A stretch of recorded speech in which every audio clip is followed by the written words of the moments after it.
Hello guys, welcome back to YouTube channel. അപ്പോൾ പുതിയൊരു video ആയിട്ട് ഞാൻ വീണ്ടും വന്നിരിക്കുകയാണ്.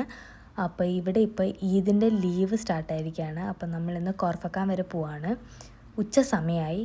അപ്പോൾ ഓൾറെഡി എപ്പോഴത്തെയും പോലെ നമ്മൾ ഇന്ന് ലേറ്റാണ്. അപ്പോൾ നമുക്ക് വേഗം പോകാം.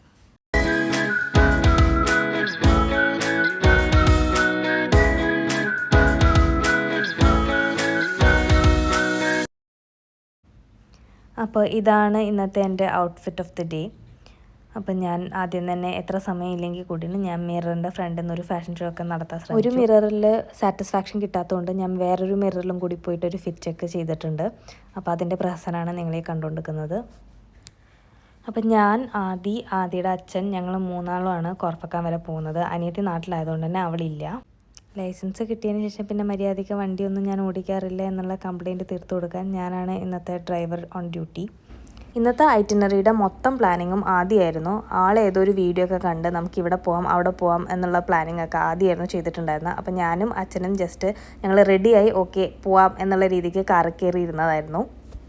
ഞാനൊരു ഡ്രൈവിംഗ് ഡ്രോപ്പ് ഔട്ട് സ്റ്റുഡൻ്റാണ്. ഞാൻ നാട്ടിൽ 1-2 തവണ ഞാൻ ഡ്രൈവിംഗ് ലൈസൻസ് എടുക്കാൻ വേണ്ടി ക്ലാസ്സിനൊക്കെ പോയിട്ടുണ്ടെങ്കിലും ഞാനതൊരിക്കലും കംപ്ലീറ്റ് ചെയ്തിട്ടുണ്ടായിരുന്നില്ല. അപ്പോൾ ഞാൻ ദുബായിൽ വന്നപ്പോൾ എനിക്ക് ലൈസൻസ് വേണമെന്ന് എന്നെക്കാളും മുമ്പ് ആഗ്രഹിച്ചത് ആദ്യമായിരുന്നു. അതെന്നോടുള്ള സ്നേഹം കൊണ്ടാണെന്നൊക്കെ വിചാരിച്ചിട്ടുണ്ടെങ്കിലും അതൊന്നും ആയിരുന്നില്ല കാര്യം. പാസഞ്ചർ സീറ്റിലിരുന്ന് ചില്ല് ചെയ്യണം എന്നുള്ള ഒരൊറ്റ ആഗ്രഹമായിരുന്നു മെയിനായിട്ട് ആദ്യം ഉണ്ടായിരുന്നത്. അപ്പോൾ അത് സാധിക്കാൻ വേണ്ടിയിട്ടായിരുന്നു എനിക്ക് ലൈസൻസ് കിട്ടണമെന്ന് എന്നെക്കാളും കൂടുതൽ ആഗ്രഹിച്ചിട്ടുണ്ടായിരുന്നത്. ഇടയ്ക്കൊക്കെ എനിക്കും ഡ്രൈവ് ചെയ്യുന്നതൊക്കെ ഇഷ്ടമാണ്. അത് അച്ഛൻ്റെ കാറിലായതുകൊണ്ടാണ് എനിക്ക് ഇത്രയും കോൺഫിഡൻസ്. കാരണം അച്ഛൻ പ്രത്യേകിച്ചൊന്നും പറയാറില്ല. കാർ എനിക്ക് ഓടിക്കാനും തരും. പക്ഷേ ആദിയുടെ കാർ എനിക്ക് കണി കാണാൻ പോലും കിട്ടാറില്ല. ഈ ഈദ് ബ്രേക്കിന് ആക്ച്വലി ഞങ്ങൾക്ക് യാതൊരുവിധ പ്ലാനും അങ്ങനെ ഉണ്ടായിട്ടുണ്ടായില്ല.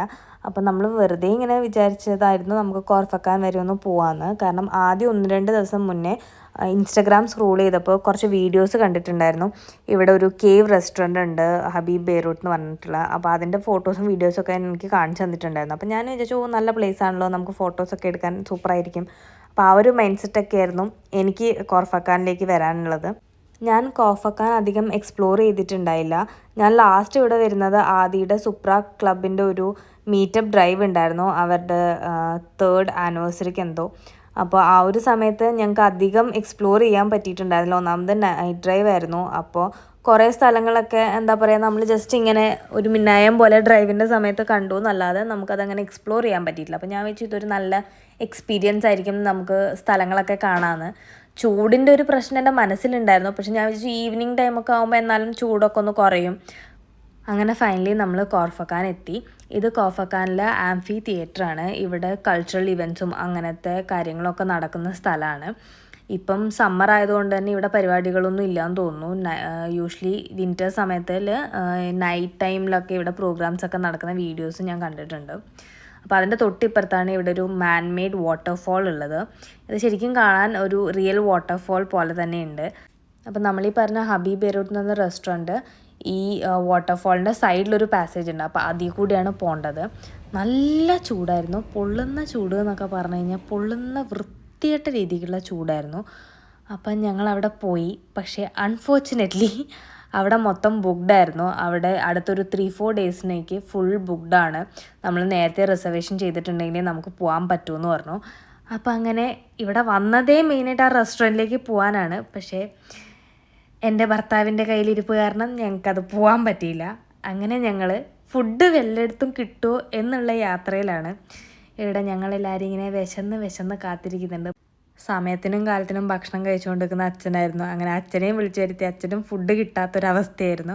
അപ്പോൾ ഞങ്ങൾക്ക് എവിടുന്നെങ്കിലും ഫുഡ് കിട്ടിയാൽ മതി എന്നുള്ളൊരവസ്ഥയിലായിരുന്നു ലാസ്റ്റ്.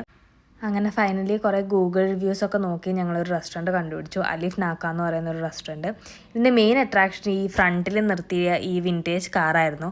ആദ്യം ഇത് കണ്ടപ്പോൾ പിന്നെ ഫുഡ് കിട്ടിയില്ലെങ്കിലും കുഴപ്പമില്ല എന്നുള്ളൊരവസ്ഥ വരെ എത്തിയിട്ടുണ്ടായിരുന്നു. റെസ്റ്റോറൻറ്റ് അകത്തും നല്ല കാം ആൻഡ് ക്വയറ്റ് ഒരു അറ്റ്മോസ്ഫിയർ ആയിരുന്നു. നല്ല ആംബിയൻസ് ആയിരുന്നു. ഇവിടെ എല്ലാം ഒരു വുഡി അല്ലെങ്കിൽ ഒരു എർത്തേൺ നേച്ചർ ആയിരുന്നു എൻറ്റയർ ഡെക്കോറും കാര്യങ്ങളൊക്കെ ഉണ്ടായിരുന്നത്. അപ്പം ഭയങ്കര ഒരു കാം ആൻഡ് പീസ്ഫുൾ ഒരു വൈബായിരുന്നു ഉള്ളിലുണ്ടായിരുന്നത്. സ്റ്റാർട്ടേഴ്സിന് അവർ തന്നത് ഈ ഒരു ദാൽ സൂപ്പും പിന്നെ അച്ചപ്പം പൊടിച്ചിട്ട പോലത്തെ ഒരു സാധനമായിരുന്നു. പിന്നെ അതിൻ്റെ കൂട്ടത്തിൽ ഹമ്മൂസ് വിത്ത് മീറ്റ്, പിന്നെ വേറെ എന്തോ ഒരു സാധനം, അതിൻ്റെ പേര് എനിക്ക് ഓർമ്മയില്ല. പിന്നെ കുറച്ച് വെജിറ്റബിൾസും പിക്കിൾസും പിന്നെ ഈ ബണ്ണും ആയിരുന്നു. പിന്നെ മെയിൻ കോഴ്സിന് ഞങ്ങളൊരു മിക്സ് ഗ്രിൽ പ്ലാറ്റർ ആയിരുന്നു പറഞ്ഞിട്ടുണ്ടായിരുന്നത്. നല്ല ടേസ്റ്റ് ഉണ്ടായിരുന്നു ഫുഡിനെല്ലാം. ഫുഡ് കഴിഞ്ഞിട്ട് ഞങ്ങളൊരു സുലൈമാനി പറഞ്ഞിട്ടുണ്ടായിരുന്നു. ഈ സുലൈമാനിക്ക് വരെ എന്ത് ടേസ്റ്റാണെന്നറിയോ. പിന്നെ അവർ തന്നെ സജസ്റ്റ് ചെയ്തതായിരുന്നു ഈ ഒരു മിൽക്ക് കേക്ക്. ഇതിങ്ങനെ വായിൽ വെച്ച് കഴിഞ്ഞാൽ ഇങ്ങനെ അലിഞ്ഞു പോകൂല, അതുപോലത്തെ ടേസ്റ്റായിരുന്നു. ഓവറോൾ ഫുഡ് ആൻഡ് ആംബിയൻസ് അടിപൊളിയായിരുന്നു ഇവിടെ. അങ്ങനെ ഒരു അടിപൊളി ഫുഡൊക്കെ കഴിഞ്ഞിട്ട് ഞങ്ങൾ അൽ റഫീസ ഡാമിലേക്ക് പോകുമായിരുന്നു. സമയം ഓൾമോസ്റ്റ് ഒരു 4 മണി എന്തോ ആയിട്ടുണ്ടായിരുന്നു. അപ്പോൾ ഞങ്ങൾ വിചാരിച്ചു ഓക്കെ ഡാമിലൊക്കെ പോയി നമുക്ക് ബോട്ട് റൈഡൊക്കെ ചെയ്യാമെന്ന്. അപ്പോൾ അങ്ങനെ പോകുന്ന സമയത്തായിരുന്നു ഞങ്ങൾ ഈ ഒരു കുറേ പച്ചപ്പുള്ളൊരു മല കാണുന്നുണ്ടായിരുന്നു. അപ്പോൾ ദുബായിൽ ഇങ്ങനെ ഒരു പച്ചപ്പ് കണ്ടപ്പോൾ ഞങ്ങൾക്കും ഭയങ്കര അത്ഭുതം തോന്നി. കാരണം ഞങ്ങളിത് അങ്ങനെ കണ്ടിട്ടുണ്ടായിരുന്നില്ല. അപ്പോൾ അതെന്താണെന്ന് നോക്കാൻ വേണ്ടി ഞങ്ങൾ കുറച്ച് അതിൻ്റെ സൈഡിൽ കൂടെയൊക്കെ പോയി. നാട്ടിൽ ഈ പച്ചപ്പും കാര്യങ്ങളൊക്കെ കാണുമ്പോൾ നമുക്ക് അധികം ഒരു വിലയുണ്ടായിരുന്നില്ല. നമ്മൾ എല്ലാ ദിവസവും കാണുന്നൊരു കാര്യം നമുക്കങ്ങനെ എന്താ പറയുക അത്ര സ്പെഷ്യലായിട്ട് നമുക്ക് തോന്നാറില്ലല്ലോ. അമ്മ ഒക്കെ പറയുന്ന പോലെ കണ്ണുണ്ടാകുമ്പോൾ കണ്ണിൻ്റെ വില നമുക്ക് മനസ്സിലാവില്ലല്ലോ. ഈ ഒരു നാട്ടിൽ വന്ന് ഇതൊക്കെ വല്ലപ്പോഴും കാണുമ്പോഴാണ് നമുക്ക് അയ്യോ നമ്മുടെ നാട് എത്ര ഭംഗിയുള്ള നാടായിരുന്നു എന്ന് നമുക്കൊരു ഫീലിംഗ് തോന്നുന്നത്. അങ്ങനെ ഡാമിലേക്ക് പോകുന്ന വഴിയായിരുന്നു ആദ്യം ഈ ഒരു സംഭവം കണ്ടിട്ട് നമുക്ക് ഇവിടെ കയറാമെന്ന് പറയുന്നത്. ഇതിൻ്റെ പേര് ഹെറിറ്റേജ് വില്ലേജ് എന്നാണെന്ന് തോന്നുന്നു. അപ്പോൾ ഇത് പഴയ ഒരു ഫോർട്ടിൻ്റെ ഒക്കെ ഒരു റിസംബ്ലൻസ് ഉണ്ടായിരുന്നു. അപ്പോൾ നമ്മൾ വിചാരിച്ചു ഓക്കെ ഇവിടെ നല്ല നല്ല ഫോട്ടോസ് എടുക്കാം, നമുക്ക് കയറി കാണാം. അവിടെയും കുറച്ച് ആൾക്കാരൊക്കെ കയറി പോകുന്ന കണ്ടിട്ടുണ്ടായിരുന്നു നമ്മൾ.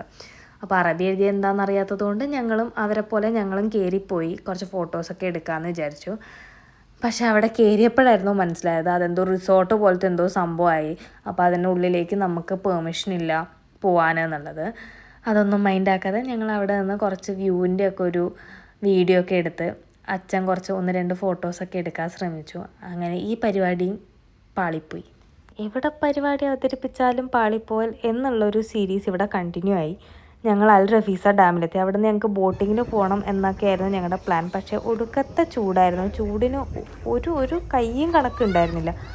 അപ്പോൾ അങ്ങനെ ആ പ്ലാനും ഞങ്ങൾ ഡ്രോപ്പ് ഔട്ട് ചെയ്തു. അതിൻ്റെ സൈഡിൽ ഇങ്ങനെ കുറച്ച് ആൾക്കാർ ഇറങ്ങി വെള്ളത്തിലൊക്കെ കളിക്കുന്ന കണ്ടിട്ടുണ്ടായിരുന്നു. അപ്പം ഞാനും ജസ്റ്റ് അവിടെ വരെ പോയി കുറച്ച് നേരം നിന്നു. പക്ഷേ എനിക്ക് ചൂട് സഹിക്കാൻ പറ്റുന്നുണ്ടായിരുന്നില്ല. എനിക്കെന്നല്ല, അച്ഛൻ താഴെ ഇറങ്ങിയിട്ടില്ല. അച്ഛൻ പറഞ്ഞു എനിക്കിനി ഒരു അടി നടക്കാൻ ഈ ചൂടത്ത് തന്നെ. അച്ഛൻ അവിടെ ഒരു ബെഞ്ച് കയറിയിരുന്നു. എനിക്ക് കുറച്ച് വീഡിയോ എടുക്കേണ്ടതുകൊണ്ട് ആദ്യം കഷ്ടപ്പെട്ട് എൻ്റെ കൂടെ വന്നു. 2 വാക്ക് പറയും എൻ്റെ യൂട്യൂബിൽ എന്തെങ്കിലും പറ. ഇന്നത്തെ പരിപാടി എങ്ങനെ?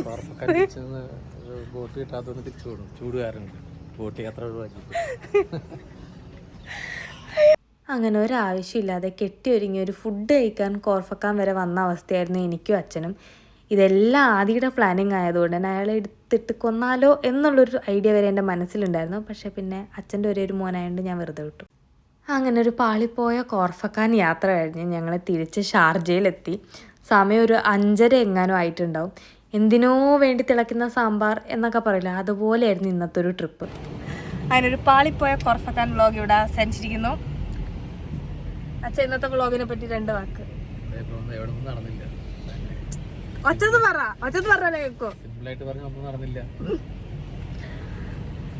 ഇതിൽ നിന്ന് നിങ്ങൾ മനസ്സിലാക്കേണ്ടത് ഒരിക്കലും എവിടെയും പ്ലാൻ ചെയ്യാതെ പോകാൻ പാടില്ല. ഈ ചൂടത്ത് എവിടെയും പോകാൻ പാടില്ല. അണ്ടർസ്റ്റാൻഡ്? അടുത്തൊരു വീഡിയോ ആയിട്ട് വരുന്നവരെ അച്ഛാ പ്ലീസ് ലൈക്ക് സബ്സ്ക്രൈബ് ഷെയർ പറ. Please subscribe and share. Thanks.